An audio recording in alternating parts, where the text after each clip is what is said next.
Hello and welcome to BERNAMA World. I'm Melissa Ong and here are the top stories making headlines for this week. Ceasefire between Israel and Hezbollah takes effect Wednesday, bringing halt to ongoing conflict. And Australia passes a bill banning social media use for under 16s. Prime Minister urges platforms to prioritise child safety. Also in our Point of View segment, I speak with Ninot Aziz, author and president of the Malaysian Folklore and Literature Society. She talks to us about 2,000 years of Malay history revealed. Stay tuned for more updates right here on BERNAMA TV.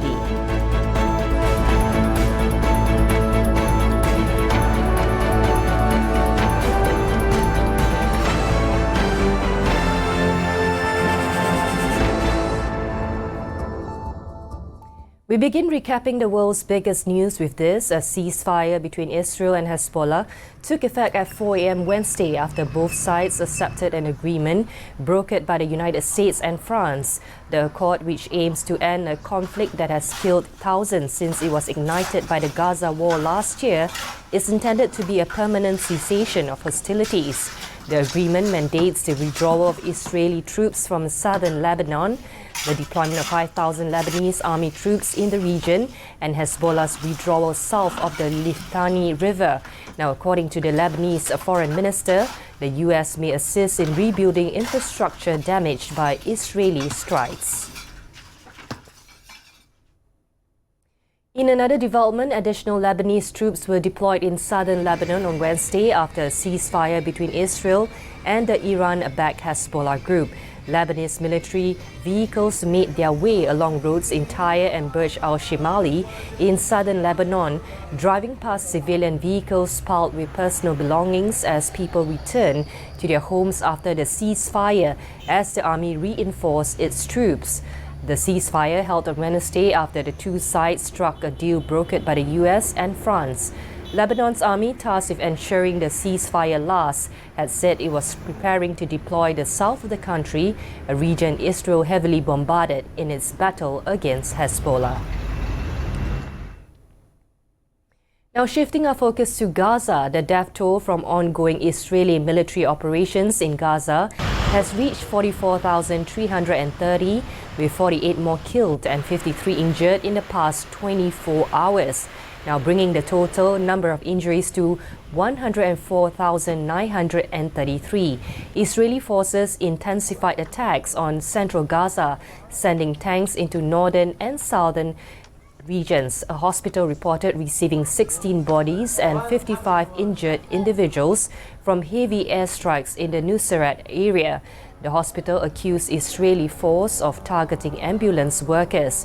Now in southern Gaza, Israeli forces attacked a displaced persons camp near Khan Yunis, killing 4, including a child, and injuring many others.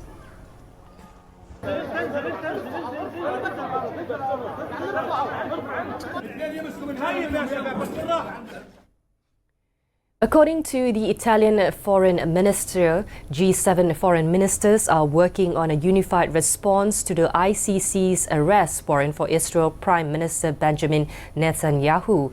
He highlighted the complexity of balancing peace efforts with state leader immunity, noting that the US opposes the ICC's decision. Tajani stressed that the ICC must act legally, not politically, and voiced disagreement with Israel's response to the October 7 attack. He also emphasized the importance of distinguishing between government leaders and terrorists. On Ukraine-Russia war, the United States is continuing to search security assistance to bolster Ukraine's defenses in the east. Secretary of the State Antony Blinken said that this after meetings with the group of 7 democracies. Russia's deployment of North Korean troops in its war with Ukraine was a matter of grave concern for the G7, and Washington is watching what Russia is and may be doing for North Korea in return. The U.S. is continuing to surge security assistance to bolster Ukraine's defenses in the east and to respond to the escalation by Russia and, in particular, now the involvement of troops from North Korea. And let me say on that that this is a matter of grave concern for all the members of the G7. both because of what it means for Ukraine, what it means for broader European security, but also what it means in the Indo-Pacific. We see that the security between the Indo-Pacific and the Euro-Atlantic community are joined. The relationship between Russia and North Korea is a two-way street. We see what North Korea is doing for Russia and Ukraine right now with the troops, but we also are looking attentively at what Russia is and may be doing for North Korea, including potentially boosting its missile and nuclear capacity. In an effort to end the war in Ukraine, President-elect Donald Trump has appointed retired Lieutenant General Keith Kellogg as Special Envoy for the Ukraine conflict, a newly created position aimed at resolving the war. Kellogg, who previously served as Chief of Staff for the National Security Council and advisor to then Vice President Mike Pence, is expected to play a key role in implementing Trump's campaign promise to quickly end the war. Kellogg's proposed plan includes freezing battle lines at current positions and pressuring Ukraine and Russia into negotiations. Trump praised Kellogg's experience in national security and leadership during his first administration, highlighting his qualifications for the role. He's a great statesman and a great soldier. I'm off to a quick break. When I come back, I'll be speaking to Ninot Aziz, author and president of the Malaysian Folklore Literature Society, about two significant new publications. Stay tuned right here on BERNAMA World.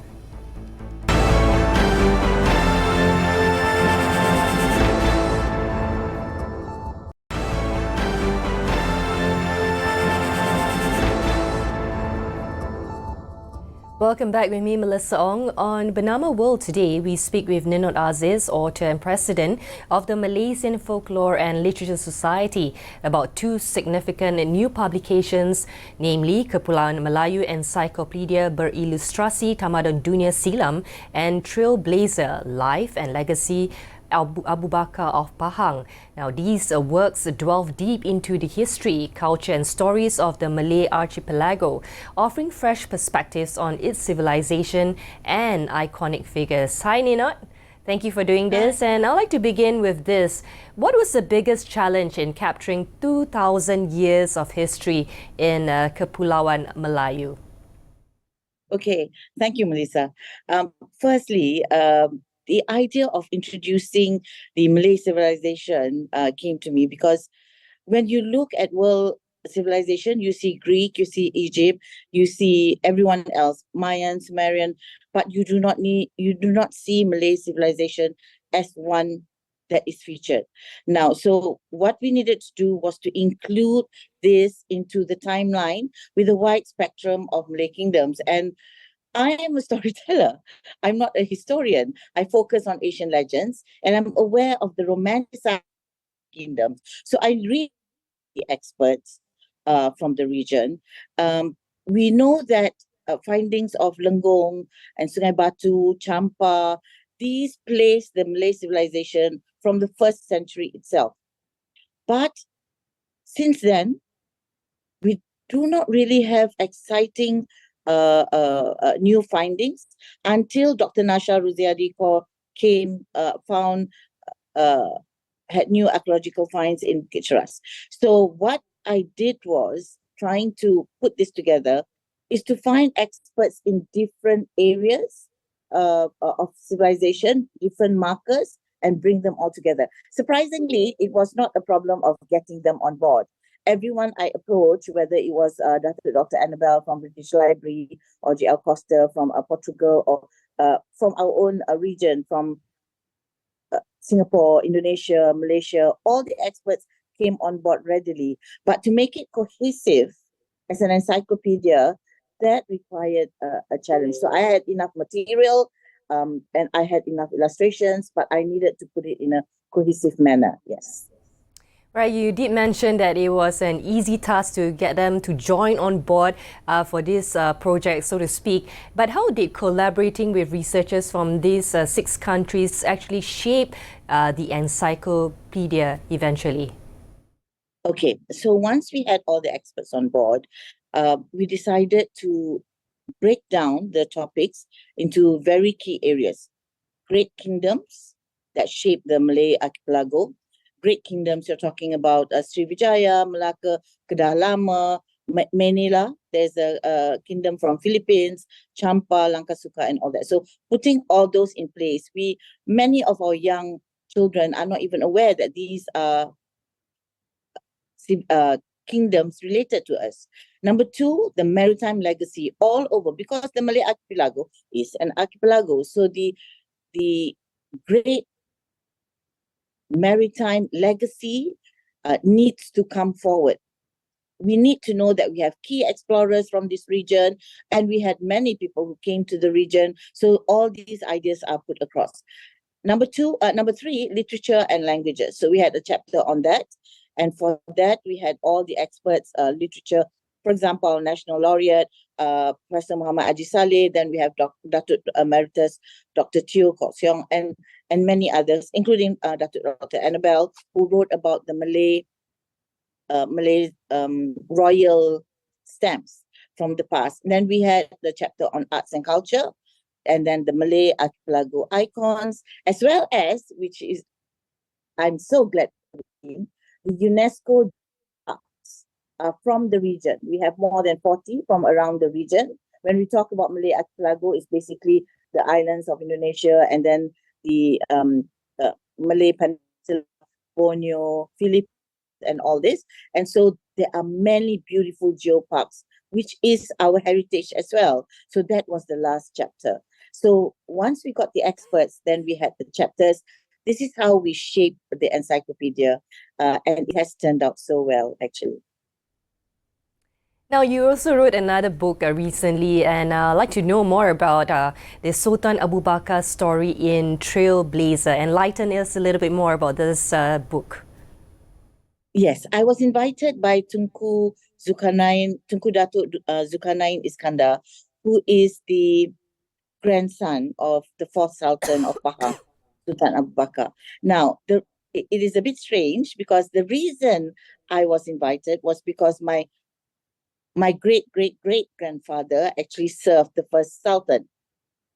And so from that lineage, he approached me, and it has been, apart from a tribute to a Sultan that my grandmother and my mother thought so highly of and still remember him until today, it is also a personal journey for me to go into my family's involvement in all this, and my kampong.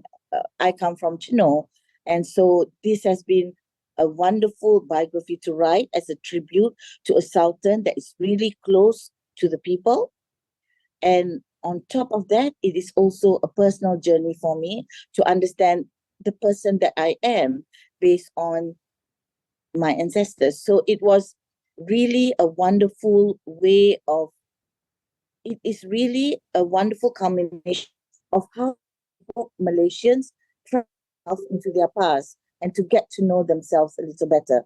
So the Sultan, Sultan Abu Bakar, he was remembered as someone who is very close to the people. He went all over Pahang to meet the people in all the kampongs. He was there. The cover actually was during the big flood, and how he personally went over. Well, it is like today as well in the Pahang royalty. And this is the man that comes out to light. But I must mention this. The first chapter begins with intrigue, with actually the kidnapping of the Sultan. And so, I never knew that. And that was a great, thrilling opening to what the book is all about. We must remember Sultan Abu Bakar went through pre-Merdeka, Merdeka, communist, a time of great challenges in the country. And so it is not only about Pahang, but it's about our history and what we have come through. Now, Ninot, wonderful, summary about that book. But I was just wondering, how do these books change how we view the Malay archipelago today? I know you mentioned that some of our kids or the younger generation, they may not appreciate this kind of stories, but you are making it to life. So how are you trying to change this narrative? Well, Melissa, if you go into Wikipedia and you look about any of these kingdoms, usually it's one paragraph on what the kingdom was all about. And then the whole article after that will be how we were colonized, how the Portuguese or the Dutch or the French or for Vietnam, how they ruled our country. And that is almost for every kingdom that we had. That cannot be our understanding of what the Malay archipelago is. We have a beautiful past. That is why I have not included colonial history as much, or even at all, if I'm not mistaken. Because what I want is Dunia Silam Kepulauan Melayu. What I want is for us to find how our kings ruled, our sultans ruled, how our people lived, the beautiful music that they played, and the beautiful dances that they performed. These are really our heritage together, we shared throughout. And what I've also done is not only the experts and the academics have come on board, but we also have videos as in QR codes showing how, for example, seni teleport is done, with gold stamping on textile. We have how the Mek Mulong is done, courtesy of Astro Awani. We actually put in a video by Astro Awani and a video by Yayasan Hasana. And the people and the gamelan players said, it's okay, please put our music on the book. So when you read this book, the encyclopedia, you can actually QR and get the sounds of our past, the beauty of the performances of our past. And I hope that gives a fulfilling experience for people who read this book. As well as Trailblazer as well, there are many things in the book that I had no clue about. And so I really hope you enjoy the book, as well as the beautiful illustration. I had a team of 6 illustrators working on these both books, and it was amazing just putting them all together. Ninot, you have written many books and you keep on writing. I remember inviting you to The Nation before to discuss one of your books. And I'm just wondering, how has the response been so far, and how are the younger generation receiving your books? Most of the people who contact me directly are those I have arranged actually, and young students who come and interview me for school projects and for university projects. And that really amazes me. I'm so delighted to see that they are into it. There are many young Malaysians who actually come back to Malaysia from a holiday because they live abroad, and they come and spend the time to interview because they are looking for this. They are looking for it and they love it. Many parents say, we had no idea this was our history. This was our heritage. This was our hikayat. They have no idea. And so the response from the as young as 9 years old and as old as the 40s and 50s, but mainly the very young right up to the 20-something. They are the ones who are searching, and they are the ones who actually come to me, and I'm very pleased when I see them all the time. And yes, even though I've written many, many books, I'm pleased to say that as much as we print, there's as much as goes out to the society. So I'm very happy. Not only for personal buyers, but libraries support us in every way. And that is very exciting because it means that more people can get to read these books. I want to take them to the world. Thank you so much for sharing, and congratulations on your 2 new books, and we hope that you keep on writing because these books are also very important for our next and new generation. So thank you. That's all the time we have. Thank you for sharing us snippets of your new books. We'll take a short breather right now. I'll be back with more updates. This is The World on BERNAMA TV.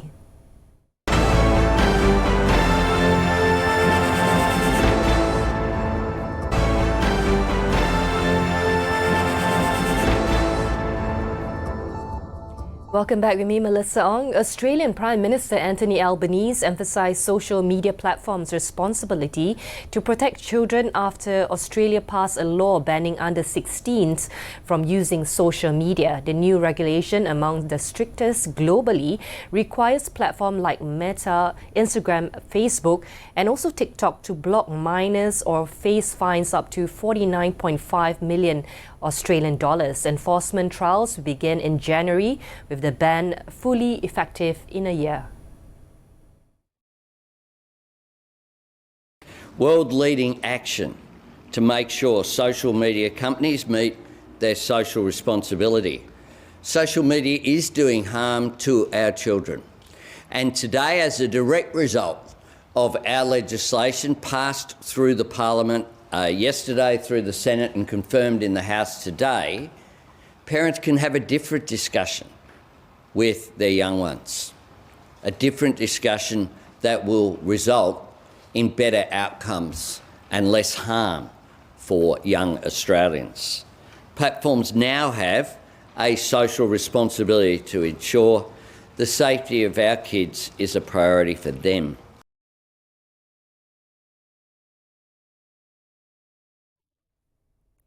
As December approaches, the Christmas spirit begins to fill the air. Athens Mayor Haris Doukas kicked off the holiday season on Thursday with a vibrant Christmas tree lighting ceremony in the capital's main square, located across from the country's Parliament building.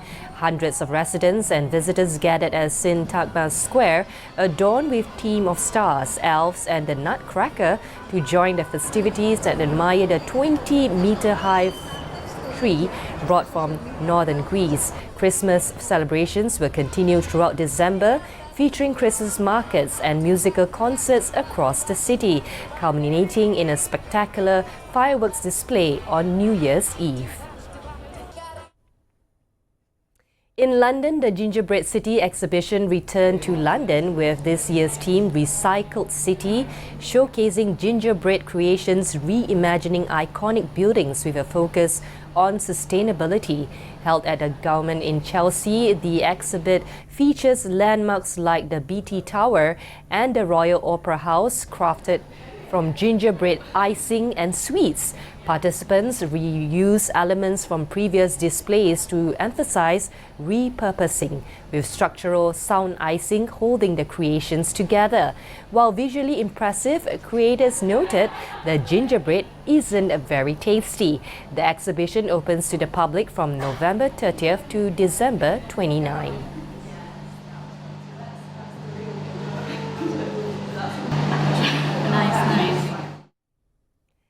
And that wraps up the news for now. Don't forget to visit BERNAMA.com and follow us on our social media channels, YouTube, X, Instagram and Facebook for the latest news. You can also receive updates from BERNAMA Radio at 93.9 in the Klang Valley, 107.5 in JB and Singapore, 100.9 in Kuching and 107.9 in Kota Kinabalu. I'm Melissa Ong. This has been The World on BERNAMA TV.